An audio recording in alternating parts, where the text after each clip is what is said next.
Parents of tweens, if you're familiar with far-off drop-offs... Dad, stop, right here. Or get DMs about what's for dinner, you may be experiencing tween milestones. For your son or daughter, these can start at age 9. HPV vaccination, a type of cancer prevention against certain HPV-related cancers, can start then too. For most, HPV clears on its own. But for those who don't clear the virus, it can cause certain cancers later in life. Embrace this phase. Help protect them in the next. Ask their doctor today about HPV vaccination. Brought to you by Merck. We off? 30 seconds of carefree bliss. Oof, like wind in your hair carefree. Oh, like using Clorox Disinfecting All-Purpose Cleaner in the home carefree. Yes.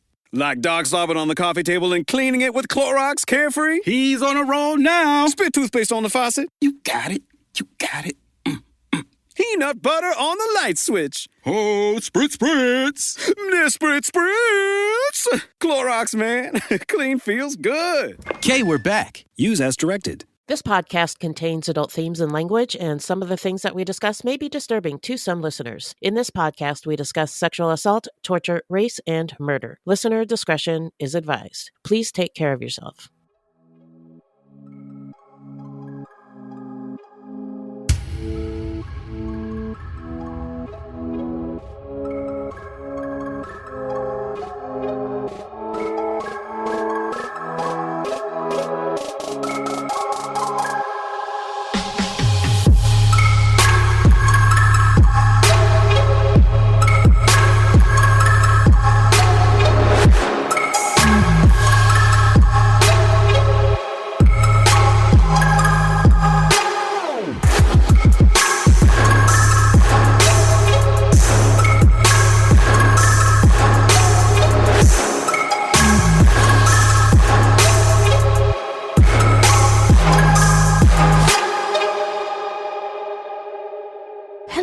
Welcome to Fruitloops, Buiti Binafi, and Bienvenidos Bitches. Thank you so much for listening. Fruitloops is a true crime, history, and comedy podcast that delves into the often overlooked stories of serial killers of color and, more importantly, the victims. We take deep dives into the lives and crimes of these killers worldwide, while also examining the history, culture, and social factors that may have influenced their actions. And the reason that we cover these crimes is because they often go unnoticed by the public. And why is that? Because in the simplest of terms, the news is racist. Allegedly. And we are Wendy and Beth. She's Wendy, a Black Latinx woman, and I'm Beth, and I just happen to be white. That's just a little piece of who we are. Another piece is that although we are both fascinated by true crime, really fascinated by true crime, and we know a lot about it, keep in mind that we are not journalists, investigators, or psychologists, and the opinions expressed in this podcast are just that, our opinions. All right. Who are we talking about today, friend? Well, this is our episode 255 on Alfred J Gaynor, a black man who murdered 9 women in Springfield, Massachusetts between 1995 and 1998, making him one of the most prolific serial killers in the state of Massachusetts. Wow. So this case was really compelling for so many reasons. Yes, it was. And I can't wait to get started. But before we do, how you doing? I'm doing good. So it's Thursday. It's the Thursday before Memorial Day weekend. Hell yeah. I took Friday off, so I don't have to work tomorrow. I have 4 days off. Ow, sun's out, buns out, Beth. Yeah. I don't really have anything planned, but I'm just really happy I don't have to work. I love that so much for you. I also love it for anybody who gets like extra time off this weekend. Yeah. Yes, let's go out. Awesome. Let's go and just be outside. Relax and, not look at, I haven't looked at my phone about the news, but I am afraid. You know when you're like afraid to see? Yeah, just waiting for that shoe to drop. I don't want to see. I don't imagine it's great. No, it's not. It's not great. But I don't like it. Yeah, on we go. And how are you doing? Oh, God. Well, we finally found a house. Woo-hoo! And oh, my God. You know what? I feel like that needs hip-hop air horns. Yes, it does. Here we go. It's been a real long trip. A long 8 months. 8 months. 8 months. No. I was thinking 6, but no, it was 8. 2 months. States. We lived in a friend's basement for a while after the shooting. Yeah, that's right. We lived on a campground for a couple months. We lived in a hotel. And I mean, I was thinking hats off to my offspring because it's offspring. It's the end of the year. It's like school's out for summer. Right. And my kids have been to 3 schools this year in 2 different states. And they came out on top and did really, really well. Awesome. And their like spirit and attitude is enduring. And so not been without its challenges, but you know, along this way, made it through. We've made it through. And thank you, Fruities, for your understanding and support and kindness and like words of encouragement. Everybody in the Fruities community has just been really, really, really nice. I'm grateful for all of you. And Beth, especially my friend, for like, hey, do you need a moment? Do you need a break? So just appreciate it very, very much. Yeah. Well, I'm so happy for Love you. you all. Thank you, friend. Oh, look at that. It's listener letter time. Oh, okay. Well, hello, angels. Thank you. What's in that bag, Beth? Well, I wanted to say shout out to our fruity Marcus, who let us know about Cleophas Cooksey, who is alleged to have killed 8 people in Arizona. And we did add the case to the list, assuming that he gets... yeah, we got to watch it a little bit longer. I mean, he's innocent until proven guilty. Certainly. But definitely on the list to watch. And I think the trial's going on right now. And it's supposed to go on for months. So it'll be a while before. Yeah, it'll be a while, but it looks... really interesting. Compelling as hell. Compelling, Oh my gosh. Yeah. I mean, Cleophas Cooksey, if anybody wants to look that up. Follow along. Or keep us posted and give us updates. So thank you, Marcus. Yeah, thanks. He's one of our ride or dies. Ride or die with day us from the beginning. Yeah. Love me some Marcus. Here come the angels again. Wrong button. I meant to do an air horn. Here we go. Love me to Marcus. And if you have any questions or comments, please send them to fruitloopspod@gmail.com or leave us a voicemail at 602-935-6294. And we may feature it on a future episode. But if you don't want us to, just let us know and we won't. That's that. Now let's take a quick break and we're going to get into the story when we come back. Okay.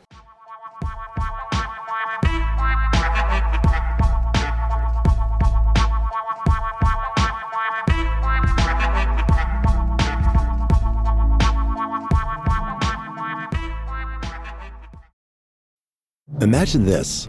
The best pasta sauce you have ever tasted sits abandoned on a plate. Wasted sauce. That is a tragedy. If only you had used Barilla al Bronzo pasta.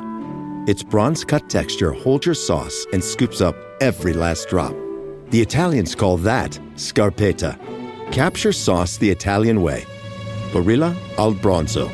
Click or tap the banner to find out more. Meta AI is the personal AI that's tailored to you, now with its very own app.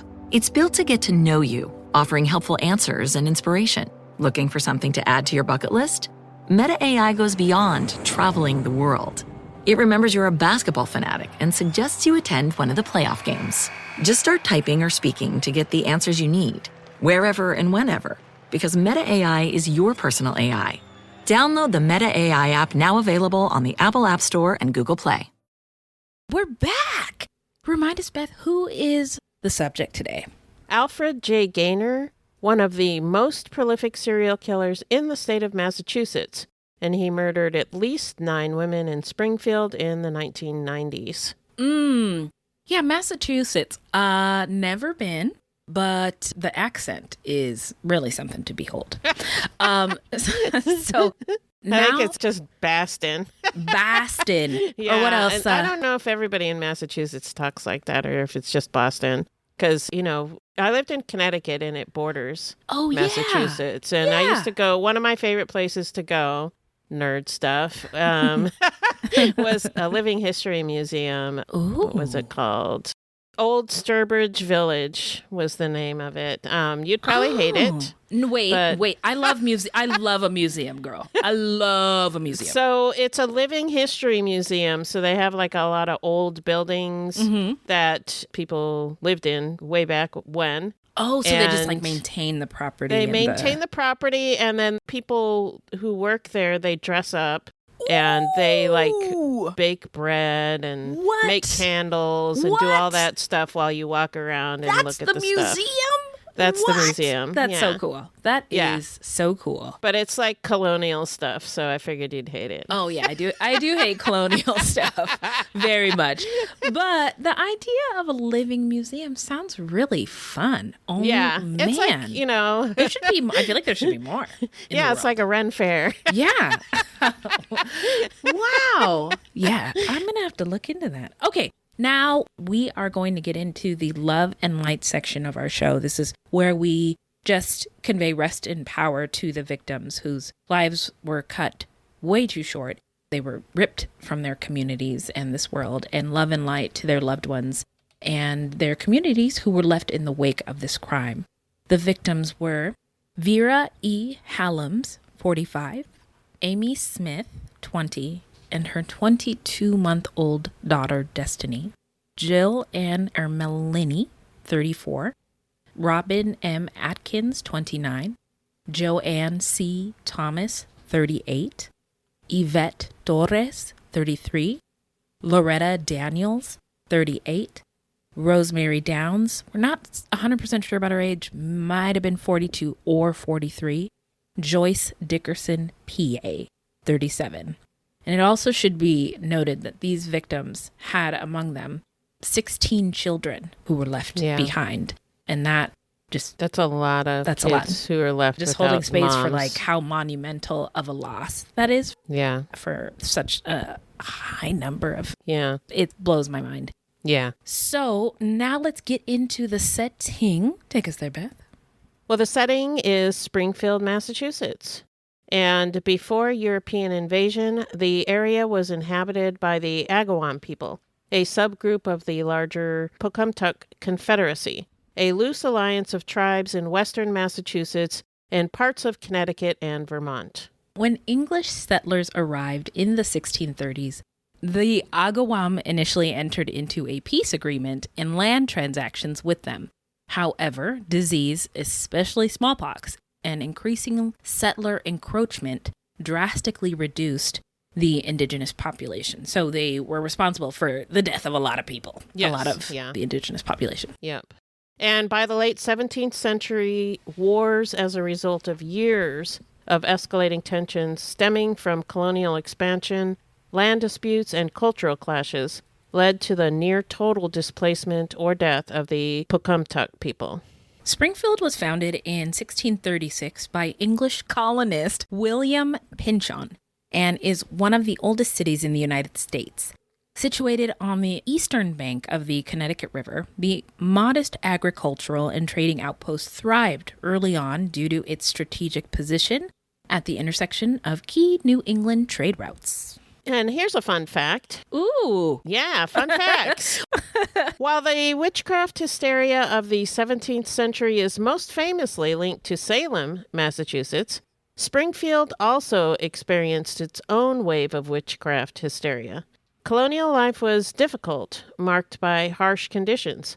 Social tensions, intense religious beliefs, and hardships such as disease, death, and failed crops frequently led people to blame their misfortunes on supernatural causes. I mean, what else could it be? Yeah, well, if it's not the immigrants, then it must be. Then it's the witches. Yeah. As early as the 1650s, well before the infamous Salem trials of 1692, Springfield was among the first communities in colonial America to deal with fears of witchcraft. Wow. Hey, and you know why it wasn't the immigrants? Because they were the immigrants who crossed the border. They were the immigrants, yeah. Whoa. They were. My mind was, that fun fact became another fun fact. Super fun fact. Thanks, Beth. So Springfield eventually grew into a city with national significance. In 1777, George Washington picked it as the location for an armory, And for nearly 200 years, Springfield played a key role in U.S. military history as a major hub for making firearms. An armory. And during the American Civil War, the town manufactured nearly all of the Union Army's small arms. Wow. And here's some more fun facts. Ooh. Pew, pew, pew, pew. Springfield was the birthplace of America's first gasoline-powered car. Wow. And more famously, the sport of basketball as it is known today, What? which was invented in 1891 by James Naismith of the local YMCA. That is crazy. Yeah. Wow. And it's the NBA playoffs right now.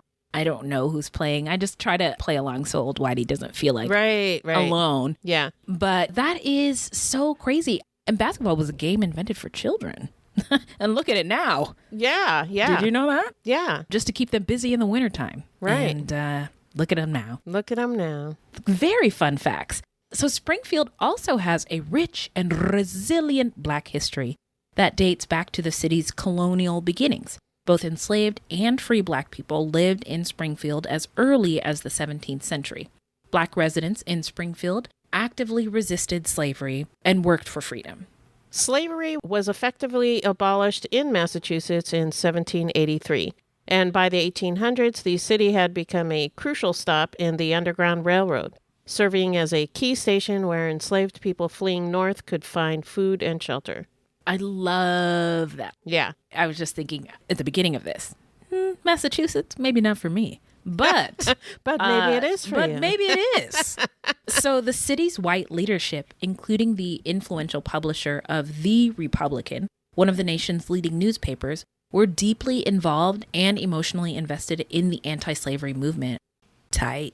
Abolitionist John Brown relocated to Springfield in 1846 to represent Ohio wool growers in their dealings with New England woolen manufacturers, but also to advance his broader plan for emancipation. Okay, this whole time, I have loved the story of John Brown, but I thought he was in a different Springfield. I didn't know he was in Springfield, Massachusetts. I thought he was in the Midwest. Yeah, well, there's a Springfield, Ohio. Yeah. I know. This is why Springfield, it's tricky for me. I was a There's Simpsons a lot of fan. Springfields. Yeah. Exactly. And I didn't know that. And I remember there was an episode of The Simpsons because as a kid, I was always like, where the heck is this Springfield place? Which one do they live in? And then they were going to show it on the map and then like the screen cut black on the Simpsons episode. So it's meant to be ambiguous. Which Springfield? We don't know. But anyway, I thought John Brown was doing his thing in the Midwest, not in New England. And boy, do I feel like a stupid idiot. You can cut it out, but I'm just being vulnerable.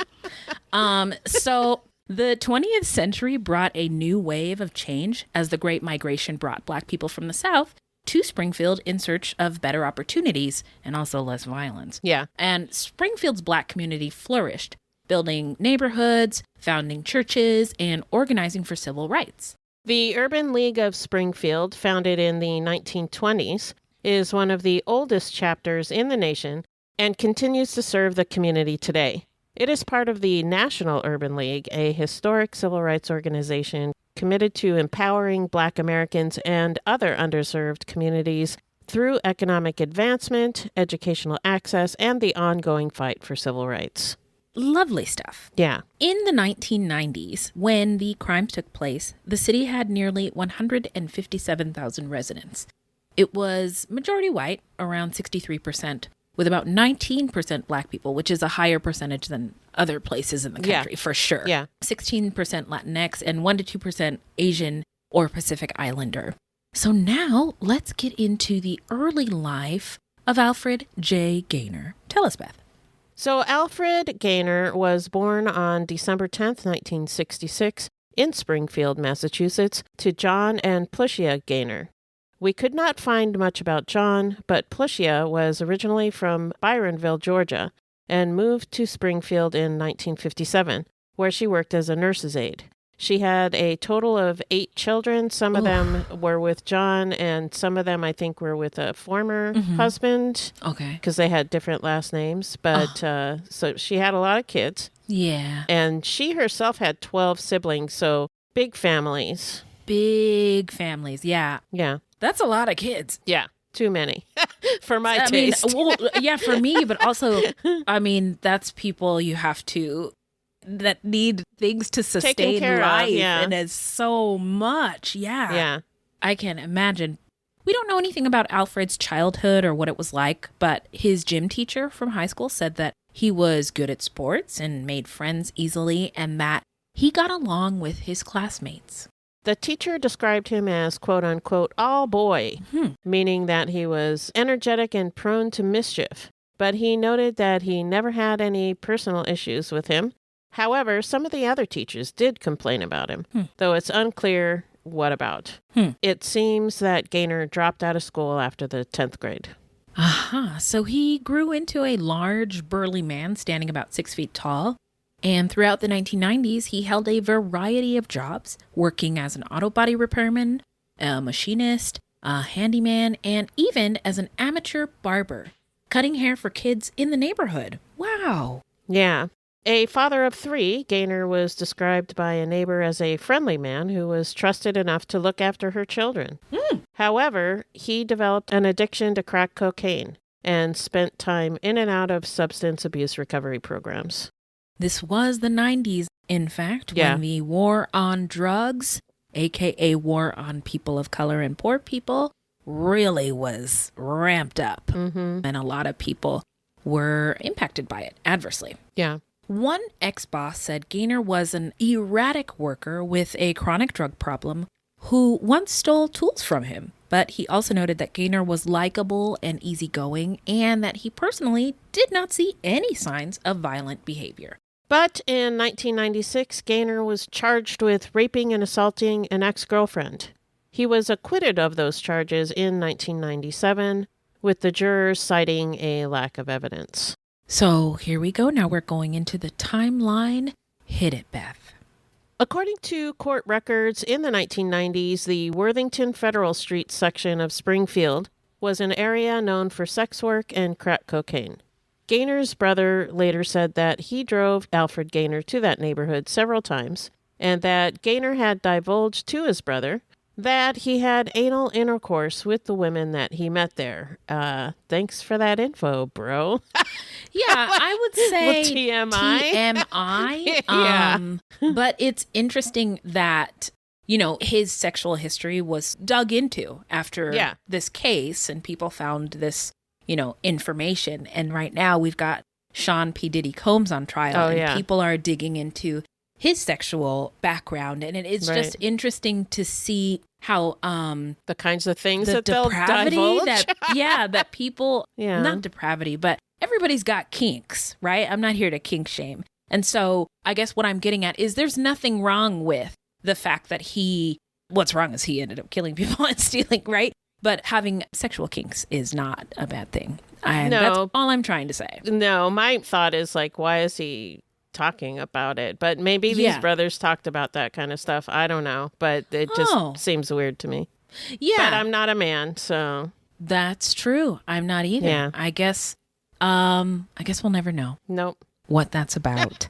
But TMI, I think, is an appropriate response, at least for me and Beth. But Gaynor was known also to frequent a crack house on Maynard Street where crack cocaine could be obtained for cash, goods, or sex. Sexual favors were often exchanged on the premises for cocaine. In April of 1995, Vera Hallams, a 45-year-old mother of 5, became Gaynor's first known victim when she allowed him to sleep at her apartment because he had no place to go. In return, he killed her. Her body was found in her apartment tied with electrical cords. She had been beaten and strangled to death. Over a year later, on July 11th, 1996, police discovered the bodies of 20-year-old Amy Smith and her 22-month-old daughter, Destiny, inside their apartment in Springfield. Amy was thought to have been dead for a week, and Destiny had died several days later from a combination of starvation and dehydration. So Amy was killed and the baby was just left there to die. Yeah. Amy's nude body was found partially concealed in a closet with her hands tied and her legs sticking out of the closet. An autopsy concluded that she died from asphyxia. likely caused either by strangulation or suffocation from an article of clothing that had been shoved in her mouth. Little Destiny's body was found on a mattress near her mother. Amy's ex-boyfriend and Destiny's father, Paul LaShawn Fickling, was convicted in their deaths 2 years later, and he was sentenced to life in prison. However, Paul always maintained his innocence, and Paul's uncle was, you guessed it, Alfred Gaynor. Yeah. So he knew. Yeah. That is so fucked up. Very fucked up. There's so many fucked up. Like, this is not going to be the first time that's going to come out of my mouth. No. This episode, but This guy. Yeah. Oh my God. In 1997, 34-year-old Jill Ann Ermelini, she was one of 2 white victims, relocated to Springfield from Windsor Locks, Connecticut. Like I said, Massachusetts is right up next to Connecticut, so okay. yeah, Okay, got it. Maybe not that far. I didn't really check to see where Windsor Locks is, but it could be, just Could be not right far. next door. Stone's throw. Yeah, could be. Not long after her move, she was murdered by Gaynor, who left her nude body in the cab of an abandoned truck in a junkyard, close to where he was living at the time. It's just so sad. I mean, she moved. Maybe she was fleeing something or going towards something, right? Like, right. And we'll never get to know. Yeah. Her remains were discovered on June 16th, 1997. Due to an advanced state of decomposition, her cause of death could not be determined. Because cocaine was detected in her body, police ruled her death an overdose, despite the fact that her body was discovered nude and her empty purse was later found on the roof of a nearby shack. That is some lazy policing. Oh my, it is. Yeah. Yeah, it should be embarrassing. But we know Yeah. police don't really solve crimes or, stop crimes from happening. So On October 25th, 1997, the body of Robin M. Atkins, the second white victim, a 29-year-old unhoused woman, was found in an alley. She had no clothes on her lower body except for a sock. The other sock had been used as a gag, and tissue paper had been shoved in her mouth. Her hands were bound behind her back with the laces of one of her boots. it's just so horrific, the things that he did to these women. And I just imagine how terrified and painful, all of this whole was. thing could have been in those moments that, ugh. Yeah.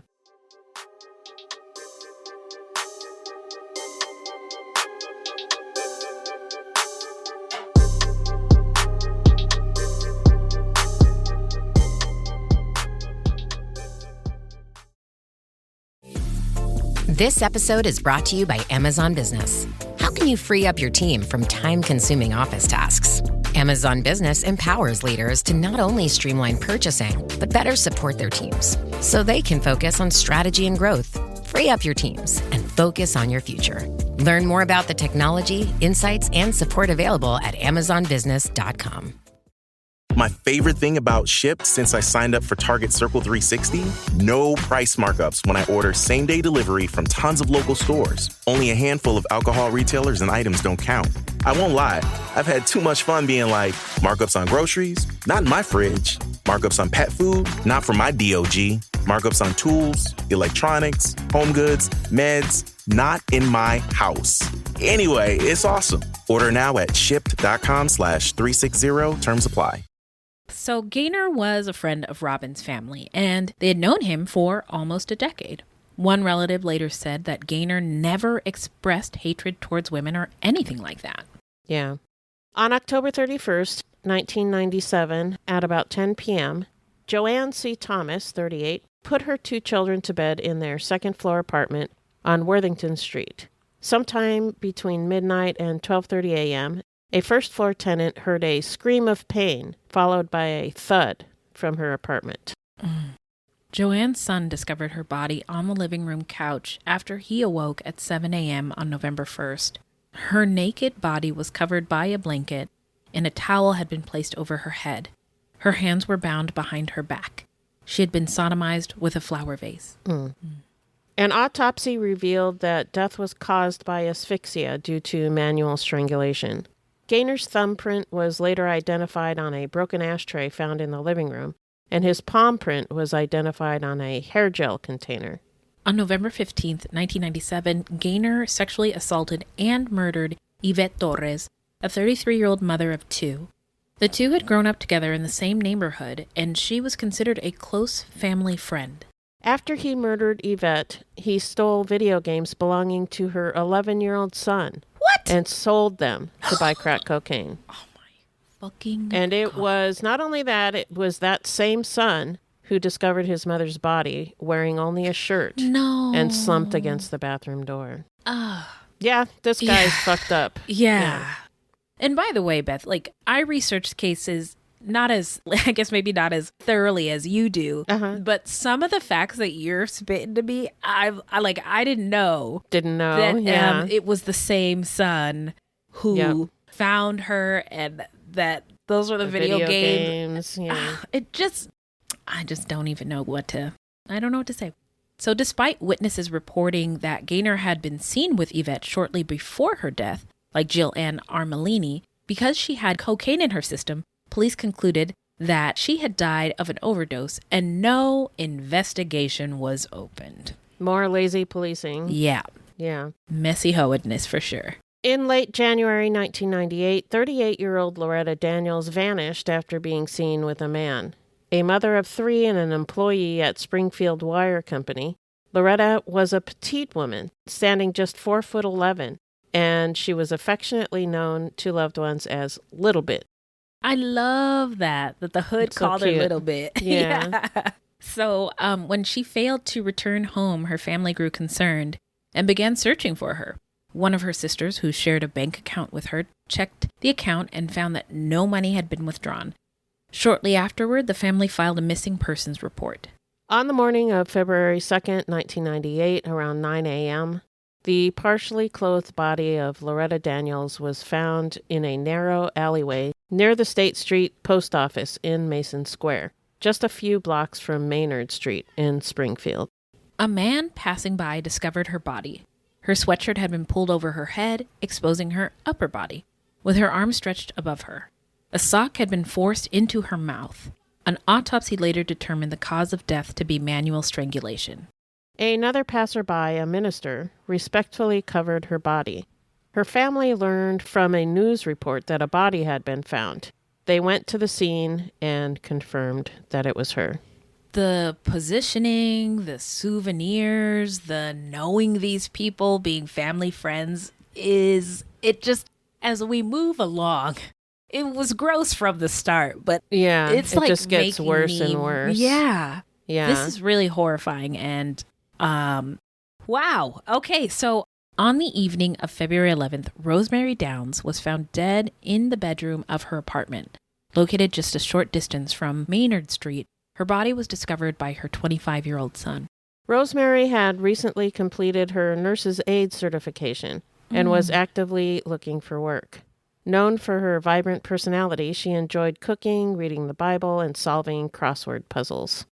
She had recently reunited with a daughter she had placed up for adoption at the age of 15, and the two had begun to build a relationship, which is so beautiful. Yeah. Rosemary was also a grandmother, and her family described her granddaughter as her heart. Oh, that's sweet. Yeah. There were no signs of forced entry.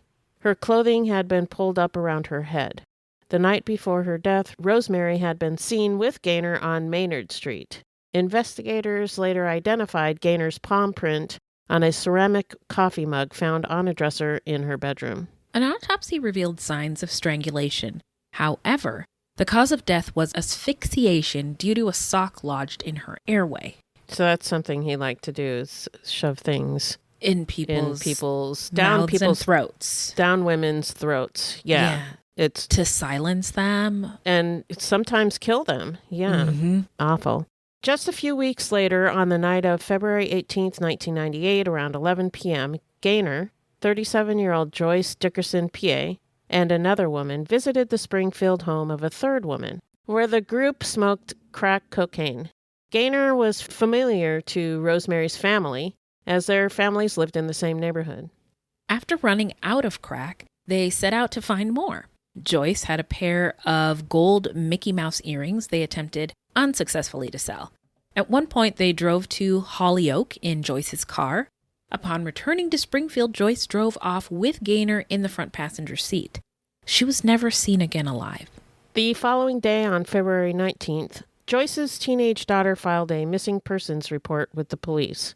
The teenager had walked around the apartment complex and discovered her mother's car, but it was not parked in the usual place, and it had been ransacked, the keys left on the floor, and the doors had been left unlocked, and they found blood smears inside the car. Now we are going to get into the investigation and the arrest. So authorities said that the crimes were very similar, and they suspected that a serial killer was at work. Several of the women were tightly bound. Some had socks or other objects jammed into their throats. The rapes involved violence that went beyond sexual gratification, and the women were usually sodomized. An FBI profile was completed. It described the killer as a man around 30, local to the area, and outwardly unremarkable, possibly even dull. He was likely black, familiar with the victims, and well integrated into the community. Someone the women would have trusted. When I heard the profile, I was like, wow, they really do a good. They really know their stuff. They kind of did. They kind of nailed it on this one. Yeah. Yeah, they did. So in early 1998, people in the city were terrified. Mace permit requests soared. The police chief held community forums, a special task force was launched, and the mayor promised unlimited overtime for detectives hunting for the serial killer. Police caught a break when investigating Joyce Dickerson PA's disappearance, when they learned the name of the last person to be seen with her, 31-year-old Alfred Gaynor. They immediately placed him under surveillance, hoping that he would lead them to Joyce. On March 11th, 1998, Joyce's naked and frozen body was found in some bushes adjacent to the abandoned building on East Columbus Avenue in Springfield. An autopsy revealed that her death was caused by manual strangulation. On March 16th, 1998, police learned that Gaynor had pawned Joyce's gold Mickey Mouse earrings and her wedding ring for $12 on February 20th, 2 days after she had disappeared. DNA found on Joyce's body linked Gaynor to her death, along with the deaths of Joanne Thomas, Loretta Daniels, and Rosemary Downs. Fingerprints also played a significant role in identifying Gaynor as the perpetrator. Matches were found on several different crime scenes, corroborating other forensic findings and witness statements.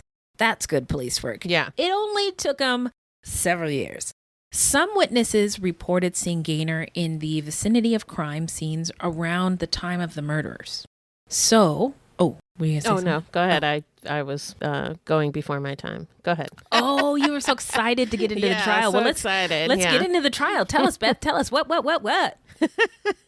Gaynor was so vilified in Springfield that his 2000 trial was moved an hour north to Berkshire County. Whoa. Eric Downs, Rosemary Downs' son, the one who had found his mother dead in her bed, was so distraught at a hearing that he leaped over a courtroom divider and began punching Gaynor, and then picked up a chair and started to beat him with it before he could be restrained. Did you see the video of this? I haven't, but I heard it described.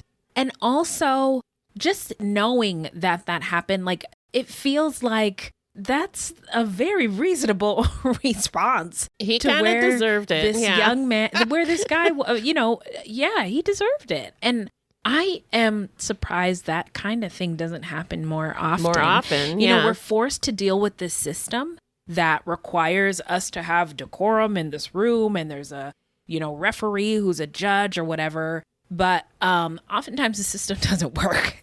Yeah. And, Eric Downs is all of us. Yeah. Frustrated with the system. Yeah. And I shouldn't say justice. That. Eric Downs lost his mother. I did not. I'm not saying we're the same in that, but the frustration with the system and I knew what you meant. Yeah. Okay. Yeah. So the trial began in 2000 with an all-white jury that was allowed to take notes, and an all-white jury in 2000 seems fucking crazy. Judicial prerogative rarely seen in Massachusetts. That's the taking the notes. They don't usually let them take notes. That's really interesting, because in Arizona, they can take notes. They can even ask questions. Yeah. Oh, wow. Yeah. So I guess in Massachusetts in 2000, They could, but it was like something the judge had to decide whether they could or not. And apparently they rarely let them do it. Oh, interesting. It's all got to be from the dome during the trial. But then when they go back in the jury room, they get all the exhibits and stuff. Right, right. But that's interesting. Yeah. The materials that jurors are allowed to see and hear, that's what they're going to make their decision on. And so that's They should be allowed to take notes, yeah. Yeah. So prosecutors presented evidence linking Gaynor to 4 of the murders. Those of Rosemary Downs, Joyce Dickerson, P.A., Loretta Daniels, and Joanne Thomas. The trial lasted several weeks, with the prosecution methodically building their case against Gaynor.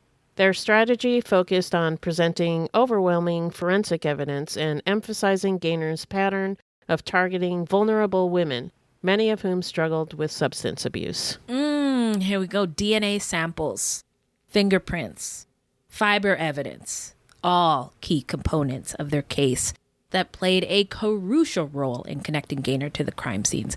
And I love DNA so much. I know, because DNA, guess what? DNA can't be racist. DNA can't be sexist, right? Yeah, it just is what it is. Yeah. Hey, what's up, DNA?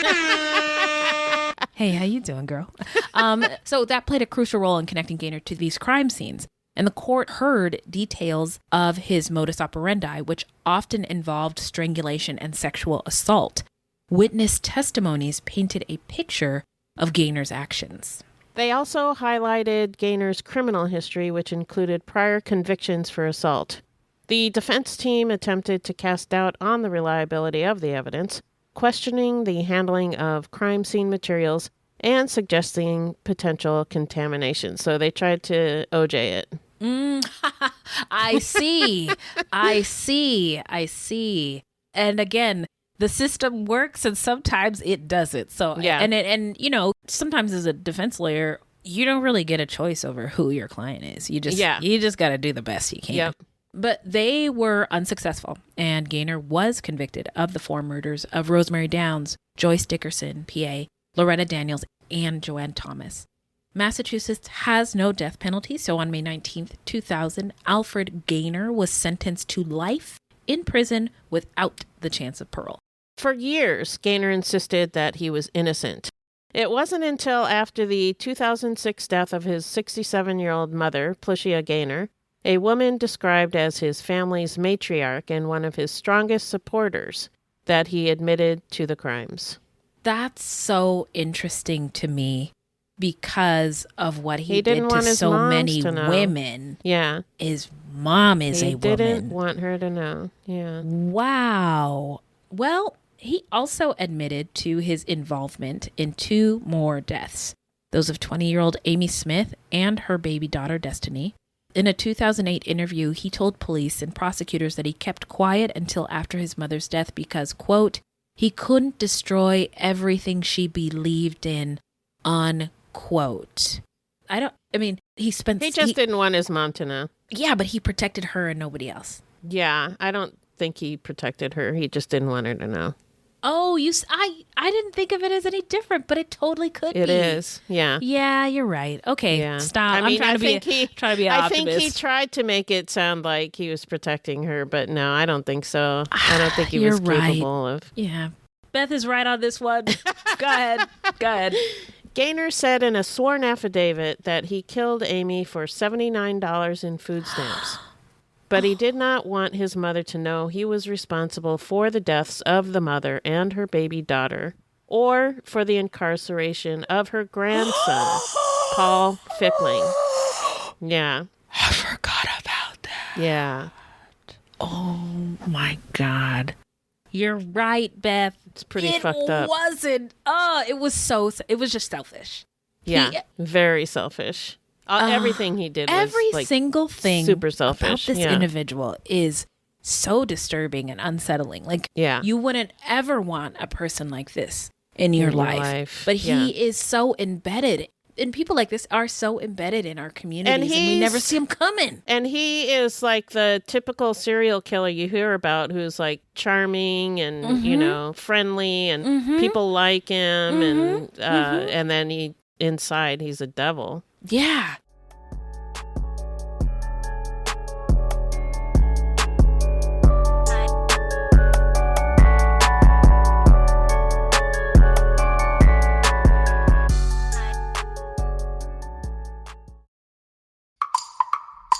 This episode is brought to you by Max. The HBO original comedy special, Gerard Carmichael, Don't Be Gay, is now streaming on Max. Emmy-winning comedian Gerard Carmichael returns to the stage in his boldest special yet, bringing his sharp wit, unfiltered honesty, and the kind of vulnerability that's made his voice truly one of a kind. Don't miss Gerard Carmichael, Don't Be Gay. Now streaming on Max.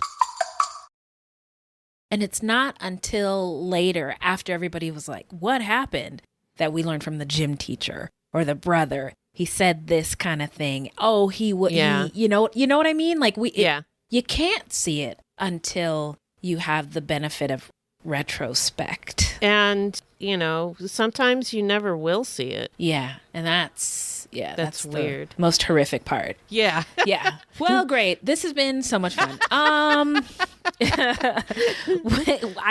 The $79 that his grandson. Oh, yeah. Grandson. I can't. I know. I can't. Oh my gosh. And that just makes me, because his mother was also a victim. Yeah. Yeah. Because she probably was so distraught that her son, she thought was, innocent. Yeah. Was incarcerated for these and then crimes. All the stress. She thought that he didn't commit. Yeah. She's going through, oh my God, this, I just want to, I'm beyond angry. I just want to weep. When you're so mad, you don't know so what angry, you just want to cry. Yeah. So he claimed that he was sorry for what he did and that his actions were fueled by an addiction to crack cocaine and alcohol. At a 2009 hearing, he said that he took so long to confess because, quote, I was embarrassed and I didn't want it to appear that I was a monster. But I came to the conclusion that I am, unquote. Yeah, whoa. That's the only honest thing he ever said. Wow. Yeah. I mean, I was going to be like, no shit, Sherlock. But I'm impressed that this is the truth. Yeah. At some point, Joanne Ermelini and Yvette Torres's deaths were reclassified as homicides, finally. Mm-hmm. And in 2010, Gaynor confessed to their murders and those of two other unsolved murders for which he had been a longtime suspect, those of Vera Helms and Robin Atkins. Gaynor was then sentenced to 4 more concurrent life sentences for these crimes. The families of the victims, including the women's collective 16 children, by then teens and adults, vacillated between relief to see him held accountable and anguish over learning the details of their deaths. Jill Ann's mother Janice said, quote, some people are just evil through and through.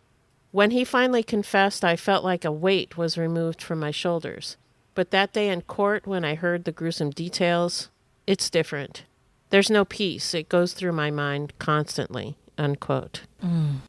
Jose Torres said of his sister Yvette, quote, we live with her death every day. The pain is still there, and sometimes it's unbearable, unquote.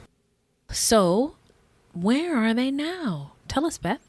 Gaynor is currently being housed in the Massachusetts Correctional Institution in Norfolk. Based on Gaynor's confession, Paul LaShawn Fickling was granted a new trial.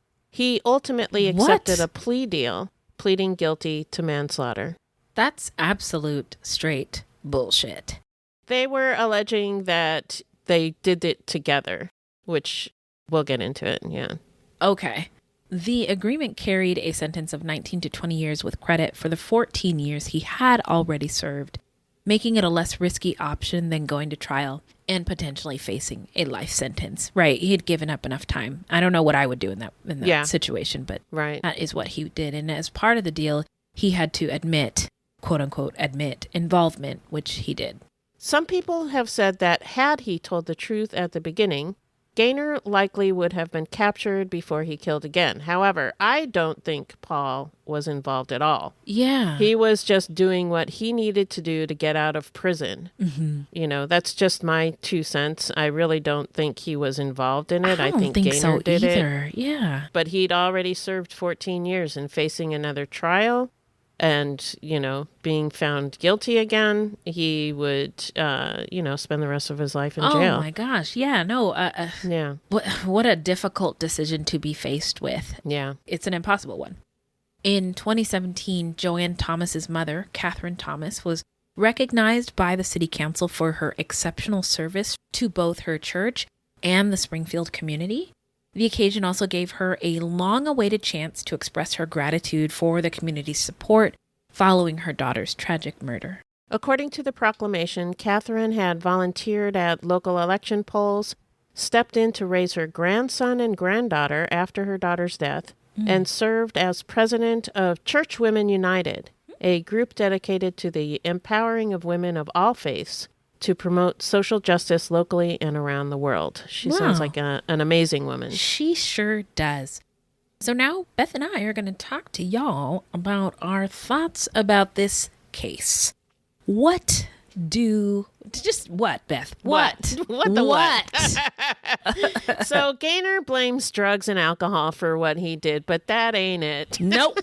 No. Plenty of people struggle with addiction and never commit murder, especially not the kind of sadistic, calculated violence that he inflicted. Right. And it's because we don't know anything about his early life, it's hard to pinpoint exactly what turned him into a serial killer. Yeah. But I can't help but think that growing up in a big family could have played a role. Yeah. When there are lots of kids, the chances of neglect or abuse can increase. Yeah. There's more stress, less money, and far less individual attention from the parents. Right. And some of the siblings could have been abusive. Right. I know my brother was. Right. And I mean, think of the Dugars. They had all those kids, and one of them ended up harming others. Yeah. Yeah. But for me, with this case, it's the cruelty that stands out. Yeah. He didn't just murder, he tortured. And I didn't get into all of the Thank you. Nitty gritty. I was wondering about that. I'm really glad. Yeah. There were some really upsetting details. Yeah. You guys can look it up if you want to. Yeah. Check the show notes. Yeah. This guy, though, he targeted people close to his family, people in the neighborhood. Yeah. He stole kids' video games to sell. Left a baby to die of starvation. Yeah, like and what the? Dehydration. And even left victims' bodies to be discovered by their own children. Did not give a shit. And that kind of behavior points to something deeper. Go on. Like antisocial personality disorder, a.k.a. psychopathy. Okay. I think this guy was a psychopath. The OG she's really cooking. Go ahead. Go ahead. I also have to say this story hit me pretty hard because of how deeply sadistic he was. Yeah. It's not just about the violence. It's about how he enjoyed the suffering of other people. Yeah. And that's to me what makes it so disturbing. Yeah, I'm so glad you said that because I was racking my brain over how to articulate all of that. Right. Yeah. And I could not agree more. It was, he must have really enjoyed witnessing and experiencing and having control over the suffering of others, which is terrifying. It's terrifying that another human person is capable of that. Yeah, I know. Yeah. And in particular, the harm against the most vulnerable women, women of color, poor women, and a baby? Yeah. His nephew's ex-girlfriend, Yeah. And Beth, I thought that he wanted to protect his mom. And I'm really glad we had this discussion because I don't know if we hadn't talked about it, if I would have come away with how I think now, which is he did not give a shit about anyone. It was sort of, so I thought he didn't want to tell his mom. He didn't want to confess because he loved her so much. And she was like his rock.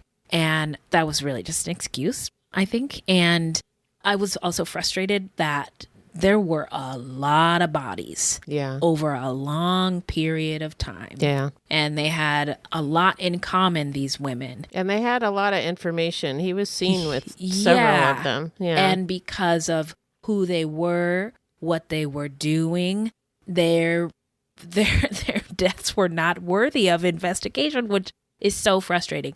Also, everybody knows this. I love DNA so much because it's super objective. Again, DNA can't be racist. DNA can't be sexist or classist. It just is. As far as true crime goes, it just is. It's leveling the playing field. I see it as doing that. And I just love it so much. I cannot agree more. The cruelty though, cruelty. So many mothers, when you take a mother out of a home, The whole family falls apart. The whole family is adversely impacted. It's like a literal hole. The foundation could collapse on this family without a mother. And he did that to a lot of families and a lot of children. And it just, I feel so bad if I take a parking space from a woman with kids. Like, what? And Gaynor is just one man, and he inflicted a lot of damage. But I really do think that there's some systemic issues that perpetuated, I think, the harm on these victims by having their crimes go uninvestigated for so long, leaving their families in the dark for so long and without justice. So I think, systems like racism and sexism and classism are also systems that should be on trial too, because they didn't have, as well as, policing, all the isms should be interrogated. Lastly, to all the victims, rest in paradise, and to the loved ones and the children and the communities, just our hearts go out to you, and we wish for continued healing and repair and, justice, whatever that looks like for them. Right. So now let's get into, P.S. Let us know what you think. Now let's get into how not to get murdered. Okay, so if you love true crime and you don't want to die, here's a tip for you. This segment is not intended to be victim blaming. We thought of this segment because I read somewhere that a lot of people listen to true crime because they want to know what they can do to be safer. This is not meant to blame the victims. It's just learning from other people's experiences. So what you got, Wendy? Well, it's not really a monumental tip, but I've seen it on my timeline more than once, so I feel like I should share it, and I can't remember the creator who said it, so I apologize for that. But making it look like someone big and scary lives in your home, so like keeping men's boots or men's work boots outside or like in the front. So, if like an Amazon guy or somebody comes by, like, hey, just give it a second thought. Right. That's all. That's a good idea. None of this stuff is foolproof, but there you go. Let me know what you think. And if you've got some tips, you know where to find us. Yeah. Fruitloops Pod on all the socials. So, Beth, I think it's shout out time. Yeah, it is. It is shout out time. Hey, what? Where we shout out any content by people of color or about people of color or any true crime goodies. And this one, it's in the Venn diagram. So it's a new podcast. It's called LA Crimes with Madison McGhee. Oh, wow. And LA Times Studios. Nice. I'm so excited for her and this project. Episode 1 is out now. I have not listened to it. I will tell you that. I've seen clips of it on Instagram. Madison McGhee, we know Madison, and good, she's the shit. So I have no doubt that this podcast is going to be really great. Let us know what you think of it. But I can't wait. She's got Mankiewicz on there. Oh, wow. He's a guest. But what she's doing is I mean, hello, it's the Mank. The Mank. Yeah. It's about all of the most compelling cases from people who know them best. And the focus is LA. So this first episode, I think, is about the Menendez brothers and why that case is so captivating. So check that out. What do you got? Nice. Yeah. I wanted to shout out a podcast I found recently called Holding Court with Eboni K Williams. Yeah. Yeah. She's an attorney and right now she's talking about some of the legal aspects of the Diddy case. Oh my God. I got to go listen. Yeah, and she talks about other legal issues as well, and politics and all that stuff. So, yeah, you need to check it out. Yeah, Eboni K Williams. I do appreciate her legal mind. Sometimes she says some stuff, so you give her a little side eye. But I am, especially because she's like a real practicing lawyer. She was on Real Housewives of New York. I did not know that. Yeah. I did not know that. So genuinely, I am a fan of hers, and I do like this podcast. I haven't listened to it in years. So thank you for reminding me, because her take on the P. Diddy trial as a Black woman, and, Diddy did a lot of harm to a lot of people. I just want to hear her take. So thank you for that. Sure. Some of the things that she was talking also about. Allegedly. Right. Yeah. Was just like the defense and, things that they're bringing up and if they think it would be effective and, stuff like that. Yeah, It's not Hell all. yeah. Like most of the things that I'm hearing about the Diddy trial, I don't want to hear. I don't know if you've heard it. There's a song on TikTok. It's about basically. Is it a trial recap song? Let me find it for you real quick. Okay. It's so funny. I'm opening up my TikTok. Is it about the Diddy trial? Yeah, just like basically, I don't want to know. But it's musical. How he gets his freak on. I don't want to know, basically. And it's like a Motown song. Wait, really? I might have sent it to you. Okay. Oh, I did. I did send it to you. Oh, okay, good. All right. Okay, so I'm going to...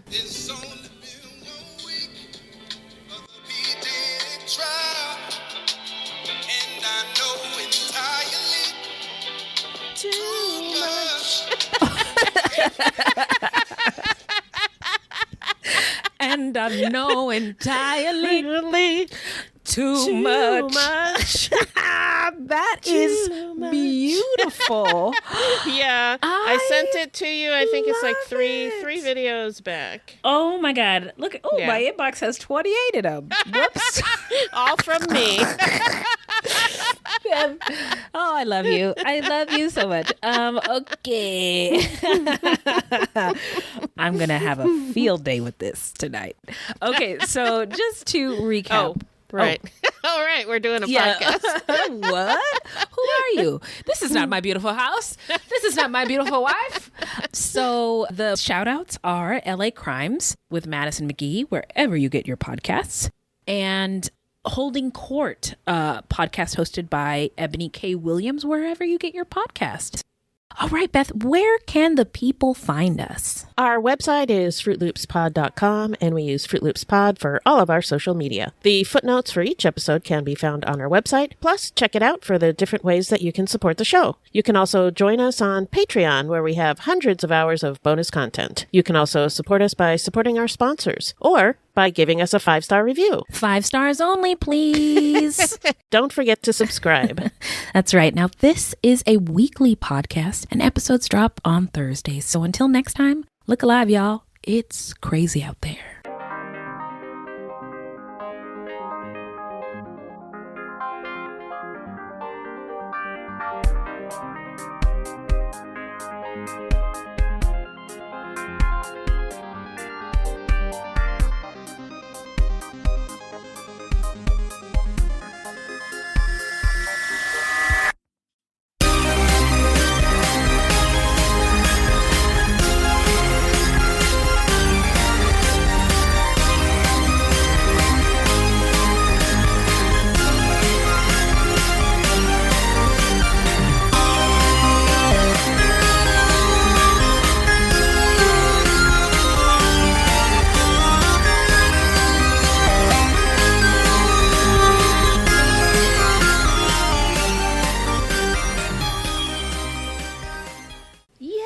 Oh my God, Beth. 5 stars on your comment. I don't have my media board ready, but I'm just going to keep rambling until it is. Until it's ready. And then... All right. You're going to get one of those. Why, thank you. You're welcome. You know. Hey, look at that. Look at us doing look at stuff. Yeah, whenever I try to get organized, I'm like, I wonder if Beth does it like this. Because she's always, I did today, I was like, oh, I'm going to make a spreadsheet. Oh, I was just channeling you. So yeah, definitely. Yeah, you're very organized. And I'm very peanut butter and jealous. Love me some Marcus. Here come the angels again. Wrong button. I meant to do an air horn. Here we go. Love me some Marcus. The Agawam initially entered into a space agreement, or a space agreement with Jeff Bezos and Gayle King. Oh my God, my glasses are filthy. Sorry. Okay. Oh my God. Get me out of here. Okay. So here we go. By English I can't even say the word. It makes me so sick. Colonist. Oh, I remember. An automobile? I don't know. It's a capital A, so it feels like it should be important. So I was trying to really build up to it. Anyway, it's just an armory. What seen on Gaynor Street has got you too, huh? Yeah. Where the group smacked croak. What? What did they do? Can I come? They smacked cocaine. Where the group smoked crack cocaine. Yeah. Well, great. This has been so much fun. P.S. Let us know what you think.